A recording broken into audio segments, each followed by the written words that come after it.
तर 11 तासांपासून उन्मेष पाटलांचं जलसमाधी आंदोलन सुरू जे आहे ते पाहायला मिळतंय।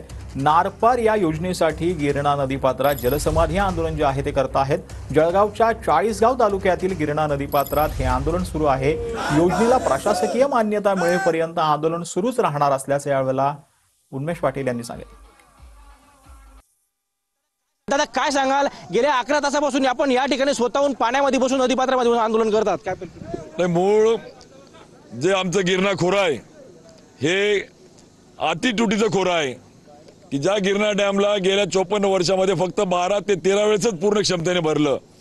जर 40-40 वर्ष गिरणा डॅम भरत नाही तर ते नारपारच्या ज्या गुजरात लावून जाणाऱ्या पाण्याने ते जोडलं पाहिजे ही भावना गेल्या 50 वर्षापासून त्या ठिकाणी आहे।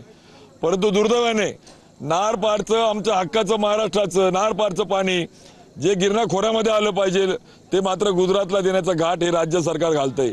SLTSC राज्य तांत्रिक सल्लागार समितीची प्रशासकीय मान्यता घेऊन राज्यपालांचं पत्र घेऊन आम्हाला 8 वर्ष झाले, मात्र एकही रुपया या सरकारने दिला नाही।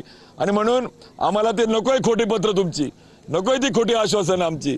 जर आमच्या या गिरणेच्या खोऱ्यावर चनकापूरचा डावा उजवा कालवा असेल, पांजणचा डावा कालवा असेल, मन्याडच्या खोऱ्याला पाणी द्यायचं असेल, आमच्या जामदाचा डावा उजवा कालवा असेल किंवा पुढे चालून आमच्या पाचोरा तालुक्यातल्या दहीगावच्या बंदरातून डावा कालवा अंमळनेर तालुक्यापर्यंतचा असेल, 2.5 लाख एकर पाणी ओलिताखाली हे खोरं आणतं आणि थेट जवळजवळ 50 लाख लोकांना 8 नगरपालिका 2 महानगरपालिका यांना पिण्याचं पाणी 700 गावांना पिण्याचं पाणी पुरवठा करणारं हे खोरं, 40 गावापासून तर पुढे नियोजित पाचोरा एरंडोलच्या इंडस्ट्रीला सप्लाय करणारं हे खोरं अतितुटीचं खोऱ्याला जर न्याय देत नसतील तर संताप कसा होणार नाही। कॅमेरामॅन आकाश शेवलेसह मी खेमचंद कुमार, TV9 मराठी, चाळीसगाव जळगाव।